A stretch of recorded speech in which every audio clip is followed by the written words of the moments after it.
ಓಂ ಭುವನೇಶ್ವರಿಯೈ ನಮಃ. ನಿತ್ಯಭಕ್ತಿ ಕಾರ್ಯಕ್ರಮಕ್ಕೆ ಸುಸ್ವಾಗತವನ್ನು ಕೋರುತ್ತಾ, ಈ ಒಂದು ಜನರೇಷನ್ ಅಥವಾ ಈ ಒಂದು ಕಾಲದಲ್ಲಿ ಪ್ರತಿಯೊಬ್ಬರೂ ಸಹ ಸಾಮಾನ್ಯವಾಗಿ ಎಷ್ಟೇ ಒಂದು ಬುದ್ಧಿವಂತರ ಮಕ್ಕಳಿರ್ಬೋದು, ಜ್ಞಾನಿಗಳು, ವಿಜ್ಞಾನಿಗಳು, ಡಾಕ್ಟರ್ಸು, ಇಂಜಿನಿಯರ್ಸು, ಯಾರ ಮಕ್ಕಳೇ ಇರಲಿ ಅಥವಾ ಯಾರನ್ನೂ ಕೂಡ ನಾವು ಮಾತಾಡಿದಾಗ ಅವರ ಕಡೆಯಿಂದ ಒಂದು ಮಾತು ಬರ್ತಾ ಇರುತ್ತೆ, ನಾನು ಸಿನಿಮಾ ಆ್ಯಕ್ಟರ್ ಆಗಬೇಕು, ನಾನೊಂದು ಆ್ಯಕ್ಟರ್ ಆಗಬೇಕು, ಒಂದು ಮೀಡಿಯಾಲ್ಲಿ ಕೆಲಸ ಮಾಡಬೇಕು.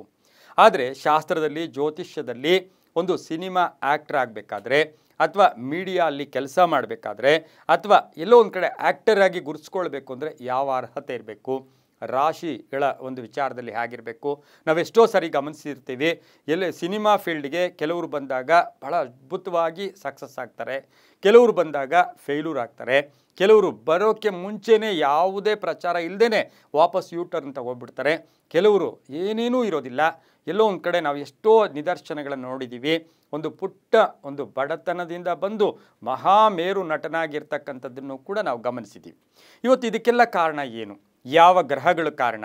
ನಿಮಗೂ ಸಿನಿಮಾ ಆ್ಯಕ್ಟಿಂಗ್ ಆಗ್ತಕ್ಕಂಥ, ಆ್ಯಕ್ಟರ್ ಆಗ್ತಕ್ಕಂಥ ಯೋಗ ಇದೆಯಾ?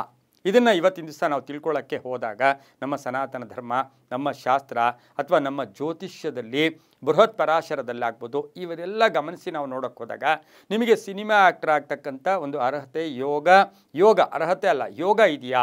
ಕೇವಲ ದುಡ್ಡಿಟ್ಕೊಂಡು ಮಟ್ಟಿಗೆ ಮಾತ್ರ ಒಂದು ಪ್ರೊಡ್ಯೂಸರು, ಒಂದು ಡೈರೆಕ್ಟರು ಅಥವಾ ಒಬ್ಬ ಆ್ಯಕ್ಟ್ರು, ಒಬ್ಬ ಹೀರೋಯಿನ್ನು, ಇವೆಲ್ಲವೂ ಕೂಡ ಕೇವಲ ಹಣದಿಂದಲ ಅಂದರೆ ಸಾಧ್ಯನೇ ಇಲ್ಲ. ಕಲೆಯಿಂದಲ, ಕಲೆ ಕೂಡ ಇರಬೇಕು ಅಂದರೆ ಏನಿರಬೇಕು? ನಿಮ್ಮಲ್ಲ ಕಲೆ, ವಾಕ್ಶಕ್ತಿಯ ಕಲೆ, ಮಾತಾಡೋ ಕಲೆ, ಪ್ರೆಸೆಂಟೇಷನ್ ಕಲೆ, ಆ್ಯಕ್ಟಿಂಗ್ ಕಲೆ, ಮೆಮೊರಿ, ಒಳ್ಳೆಯ ಜ್ಞಾಪಕ ಶಕ್ತಿ, ಪ್ರೆಸೆಂಟ್ ಆದರೆ ಹಾಗೆಯೇ ಡೈಲಾಗ್ ಡೆಲಿವರಿ ಮಾಡೋಕ್ಕೆ ಶಕ್ತಿ, ನಿಮ್ಮಲ್ಲಿ ಡೈಲಾಗ್ ಡೆಲಿವರಿ ಮಾಡಬೇಕು. ಅವ್ರು ಡೈಲಾಗ್ ಹೇಳ್ತಾರೆ, ನೀವು ಹೇಳೋ ಆ ಚೈತನ್ಯ ನಿಮಗಿದೆಯಾ ಅಂತಕ್ಕಂಥದ್ದನ್ನು ಇವತ್ತು ನಾವು ಈ ನಿತ್ಯ ಭಕ್ತಿಯ ಮುಖೇನ ತಿಳ್ಕೊಳ್ಳೋಕ್ಕೆ ಹೋದಾಗ ಬಹುಮುಖ್ಯವಾಗಿ ಜಾತಕದಲ್ಲಿ ಅನೇಕ ಯೋಗಗಳ ಜೊತೆಗೆ ನಮಗೆ ನೇಮ್ ಬರಬೇಕು, ಫೇಮ್ ಬರಬೇಕು, ಹಾಗೆ ಪಾಪ್ಯುಲಾರಿಟಿ ಬರಬೇಕು. ಅಂದರೆ ಅದಕ್ಕೆ ಪ್ರಮುಖವಾಗಿ ನಮ್ಮ ಜಾತಕ ಚಕ್ರದಲ್ಲಿ ಪ್ರಪ್ರಥಮವಾಗಿ ಶುಕ್ರ ಗ್ರಹ ಸ್ಟ್ರಾಂಗ್ ಇರಬೇಕು, ಬುಧ ಗ್ರಹ ಸ್ಟ್ರಾಂಗ್ ಇರಬೇಕು, ಗುರುಗ್ರಹ ಸ್ಟ್ರಾಂಗ್. ಗುರುಬಲ ಇಲ್ದಿದ್ರೆ ಏನೂ ಇಲ್ಲ, ಬುಧ ಇಲ್ದಿದ್ರೆ ಬುದ್ಧಿವಿಲ್ಲ. ಶುಕ್ರ ಅಂದರೆ ನೀವು ಏನೇನೂ ಇಲ್ದಿದ್ರು, ಕಪ್ಪಿಗೆ ಇದ್ದೀರಾ, ನೀವು ನೋಡೋಕ್ಕೆ, ಆದರೂ ಕೂಡ ನಿಮ್ಮ ಕಲೆ, ನಿಮ್ಮ ನಟನೆ ಆ ಬಣ್ಣವನ್ನು ನೋಡಲ್ಲ ಅಲ್ಲಿ. ಹಾಗಾಗಿ ಶುಕ್ರನು ಸ್ಟ್ರಾಂಗ್ ಇರಬೇಕು. ಇನ್ನು ಶುಕ್ರ ಬಲ ಇರ್ತಕ್ಕಂಥವ್ರಿಗೆ ಸಿನಿಮಾ ಆ್ಯಕ್ಟಿಂಗ್ ಯೋಗ ಇದೆ. ಬರೀ ಆ್ಯಕ್ಟಿಂಗ್ ಯೋಗ ಇದ್ದರೆ ಸಾಲದು, ಅದಕ್ಕೆ ಈ ಬುಧನ ಅನುಗ್ರಹನೂ ಇರಬೇಕು, ಗುರು ಅನುಗ್ರಹ ಇರಬೇಕು.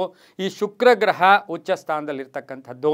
ಈಗ ಕೆಲವರಿಗೆ ಮೀನರಾಶಿಯಲ್ಲಿ ಶುಕ್ರ ಇದ್ದಾಗ ಭಾಳಷ್ಟು ಬಲ, ಸ್ವಂತ ಮನೆ ಇರ್ಬೋದು. ವೃಷಭ ರಾಶಿಯಲ್ಲಿದ್ದಾಗ, ಹಾಗೆ ತುಲಾ ರಾಶಿ, ಹಾಗೆ ಶುಕ್ರನ ಒಂದು ದೃಷ್ಟಿ, ಹಾಗೆ ಬುಧನ ದೃಷ್ಟಿ ಶುಕ್ರನ ಮೇಲೆ ಬಿದ್ದಾಗ ಅವರಿಗೆ ಸಿನಿಮಾ ಆ್ಯಕ್ಟಿಂಗ್ ಯೋಗ ಇರುತ್ತೆ. ನಾವು ಎಷ್ಟೋ ಸರಿ ಜಾತಕ ನೋಡಿದ ತಕ್ಷಣ ಒಬ್ಬ ದೊಡ್ಡ ಡಾಕ್ಟ್ರು ನಮಗೆ ಯಾರಾದರೂ ಒಂದು ಮಕ್ಕಳು ಜಾತಕ ಕೊಟ್ಟಾಗ, ಸರ್ ಈ ಹುಡುಗ ಸಿನಿಮಾ ನಟನಾಗ್ತಾನೆ, ಅಯ್ಯೋ ಗುರುಗಳೇ ನಮಗೆ ಆ ಶಕ್ತಿ ಇಲ್ಲ, ನಾವೇನಿದ್ರು ಡಾಕ್ಟರ್ ಆಗಬೇಕು ಅಂತಾರೆ. ಆದರೆ ಅಂದ್ಕೊಳ್ಳೋದೇ ಒಂದು, ಆಗೋದೇ ಒಂದು. ಆದರೆ ಇವತ್ತಿನ ದಿನ ಈ ಶುಕ್ರ ಬಲ ಇದ್ದರೆ ಕಲೆ, ನಟನೆ, ಸೌಂದರ್ಯ, ಗ್ಲಾಮರ್ ಇರುತ್ತೆ. ಅದು 5ನೇ ಮನೆ, 10ನೇ ಮನೆ, 11ನೇ ಮನೆಯಲ್ಲಿ ಇರಬೇಕು. ಇನ್ನು ಚಂದ್ರನೂ ಇರಬೇಕು. ಚಂದ್ರಬಲ ಇದ್ದಾಗ ಊಹೆ, ಎಷ್ಟೋ ಮಹಾಮೇರು ನಟರು ನೋಡಿ ನಗ್ನಗ್ತಾ ಇರ್ತಾರೆ, ಸಂತೋಷವಾಗಿರ್ತಾರೆ, ಮಾತಾಡೋಗೆ ಏನಪ್ಪ ಅಂತಾರೆ, ಏನಮ್ಮ ಆ ನಗು ಮುಖ ಇದೆ ನೋಡಿ, ಅದಕ್ಕೆ ಚಂದ್ರಬಲ ಬೇಕು. ಆತನೂ ಕೂಡ, ಆಕೆಯೂ ಕೂಡ ಮಹಾ ನಟಿ ಕೂಡ ಆಗ್ತಾರೆ, ಜ್ಞಾಪಕ ಶಕ್ತಿ ಇರುತ್ತೆ, ಊಹಾಪೋಹಗಳಿರುತ್ತೆ. ಇನ್ನು ಬುಧ ಬಲ ಇದ್ದವರಿಗೆ ಡೈರೆಕ್ಟರ್ ಆಗ್ತಾರೆ. ಬುಧನ ಅನುಗ್ರಹ ಇದ್ದರೆ ಡೈರೆಕ್ಟ್ರು, ಎಲ್ಲವೂ ಗೊತ್ತಾಗುತ್ತೆ, ಆ್ಯಕ್ಟಿಂಗ್ ಮಾಡೋಕ್ಕಾಗಲ್ಲ ನೋಡಿ. ಎಷ್ಟೋ ಡೈರೆಕ್ಟ್ರುಗಳು ತೆರೆ ಹಿಂದೆ ಇರ್ತಾರೆ, ಮಹಾ ಡೈರೆಕ್ಟರ್ಗಳಾಗಿರ್ತಾರೆ, ಮಹಾ ನಿರ್ದೇಶಕರು, ಆದರೆ ಅವರು ಮುಂದೆ ಬರೋಕ್ಕಾಗಲ್ಲ. ಬಿಕಾಸ್ ಅವರಿಗೆ ಬುಧ ಗ್ರಹ ಸ್ಟ್ರಾಂಗ್ ಇರುತ್ತೆ, ಡೈಲಾಗ್ ಡೆಲಿವರಿ ಕೂಡ ಇರಬೇಕು. ಇನ್ನು ರಾಹು ಗ್ರಹ ಕೂಡ ಬೇಕು ನಮಗೆ, ರಾಹು ಗ್ರಹ ಕೂಡ ಇರಬೇಕು. ರಾಹುವಿನ ಒಂದು ಒಳ್ಳೆಯ ಸ್ಥಾನ ಇದ್ದರೆ ಹಠ ಇರುತ್ತೆ, ಏನೇ ಆದರೆ ಇದು ಮಾಡಬೇಕು ಅಂತಕ್ಕಂಥ ಹಠ ಇರುತ್ತೆ. ಬಹುಮುಖ್ಯವಾಗಿ 5ನೇ ಮನೆ, 10ನೇ ಮನೆ, 11ನೇ ಮನೆಯಲ್ಲಿ ಈ ಒಂದು ಶುಭ ಗ್ರಹಗಳಿದ್ದು ಆ ಶುಭ ಗ್ರಹಗಳ ದೃಷ್ಟಿ ಕೂಡ ಇರತಕ್ಕಂಥದ್ದು ಆಗಿದ್ದು, ಆದರೂ ಕೂಡ ಈ ಒಂದು ಕೆಲವರು ನೋಡಿ ವಯಸ್ಸಾದ ಮೇಲೆ ಆ್ಯಕ್ಟಿಂಗ್ ಬರ್ತಾರೆ, ತುಂಬ ವಯಸ್ಸಾದ ಮೇಲೆ 40 ವರ್ಷ 50 ವರ್ಷ ಅವರೆಲ್ಲೋ ಒಂದು ಕಡೆ ಸೈಡ್ ಆ್ಯಕ್ಟರ್ ಆಗ್ಬೋದು, ಇವರು ಬರ್ತಾರೆ. ಅವ್ರಿಗೂ ಸಹ ಈ ಗ್ರಹಗಳ ಪ್ರಭಾವ ಕೂಡ ಇರುತ್ತೆ. ಇದು ಜಾತಕದ ಸಪೋರ್ಟ್ ಇಲ್ಲದೆ ಏನೂ ಮಾಡೋಕ್ಕೂ ಆಗಲ್ಲ ಅಂತ ಹೇಳ್ತಾ, ಹಠತನದಿಂದ, ಹಠಮಾರಿತನ, ನಾವೆಷ್ಟೋ ಸಿನಿಮಾ ನಟರ ಜಾತಕಗಳನ್ನು ನಾವು ಕೂಡ ತುಂಬ ನೋಡಿದ್ದೀವಿ. ನಿಜವಾಗ್ಲೂ ಹೇಳ್ತೀನಿ, ಆ ಶುಕ್ರ ಗ್ರಹ, ಬುಧ ಗ್ರಹ, ಗುರುವಿನ ಗ್ರಹ 5ನೇ ಮನೆ 10ನೇ ಮನೆ ಪೂರ್ವ ಪುಣ್ಯಸ್ಥಾನ ಇರ್ಬೋದು, ಹಾಗೆ ಕರ್ಮಸ್ಥಾನ ಇರ್ಬೋದು, ಲಾಭಸ್ಥಾನ ಇವೆಲ್ಲ ಸ್ವಲ್ಪ ಸಪೋರ್ಟ್ ಮಾಡೋದ್ರಿಂದ ಆ ವ್ಯಕ್ತಿಗಳಿಗೆ ಬಹಳಷ್ಟು ತುಂಬ ಒಳ್ಳೆಯದಾಗುತ್ತೆ. ಎಷ್ಟೋ ಆ್ಯಕ್ಟ್ರಿಗಳು, ಎಷ್ಟೋ ಕಲೆಗಾರರು, ಎಷ್ಟೋ ನಟರು ಒಳ್ಳೆ ಸ್ಟೇಜ್ ಮೇಲೆ ದೊಡ್ಡ ನಟನೆ ಮಾಡ್ತಾರೆ, ಆದರೆ ಅವರ ಕುಟುಂಬ ವರ್ಗಕ್ಕೆ ನೋಡೋಕೆ ಹೋದಾಗ ಯಾವುದೇ ಹಣಕಾಸಿನ ಒಂದು ಸಪೋರ್ಟ್ ಏನೂ ಇರೋದಿಲ್ಲ. ಅದ್ರ ಜೊತೆಗೆ ಹಣಕಾಸು ಕೂಡ ಮಾಡಿರಲ್ಲ, ಆದರೂ ಕೂಡ ದೇಶಕ್ಕೆ ಕೀರ್ತಿ ಪ್ರತಿಷ್ಠೆಗಳನ್ನು ಒಂದು ಕಾಣಿಸ್ಕೊಂಡು ಹೊರಟೋಗ್ತಾರೆ.